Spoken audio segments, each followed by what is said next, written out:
My name is Ed Colligan, and I am the great-great-grandson of Nestor Armijo. This is where we'd enter into the main hallway here, which is, you know, when I was a child, I'd come here from Los Angeles and visit. And in here were all the beautiful portraits of my family from way back when. And I still have all those portraits. So they'll be coming back.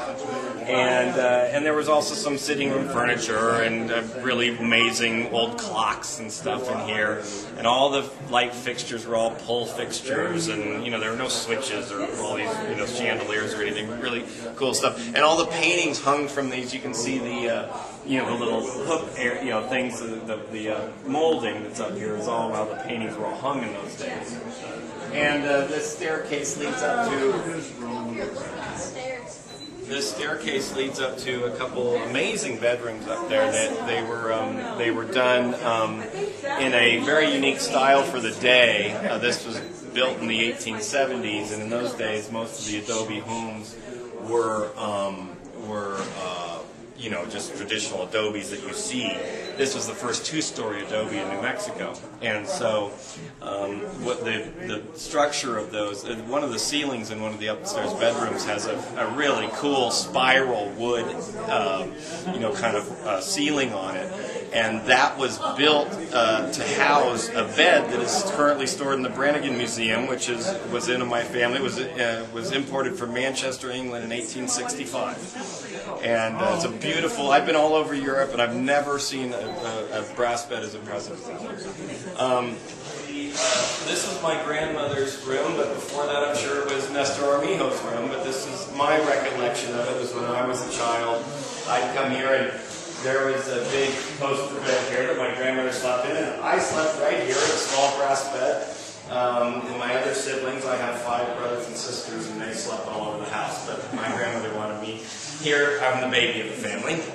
And you can see it's really impressive. I mean, this has all been redone at some level by Pioneer Bank at one point, but you can see the adobe walls, how thick the windowsills are, and the doorways, or how you see really this amazing scale of the walls. And why, even though the building is kind of damaged right now, it's not falling down because there's a lot of mud here.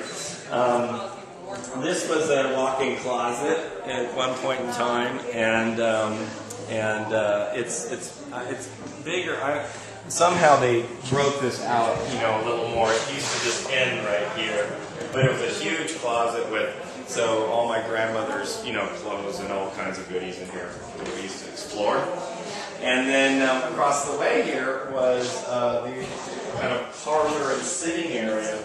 And when you come into the front door, then you would end up in this room over here. But this room used to have 2 sides to it. There was this was the dining room attached to a kitchen, but this was one big great room. Now there's a wall in the middle, but originally there was a parlor on the other side of this wall, and then this would look into the dining room, which was here, and then that would look into the kitchen. So it was kind of a big, great room, which today houses are always built with, but not so much in those days.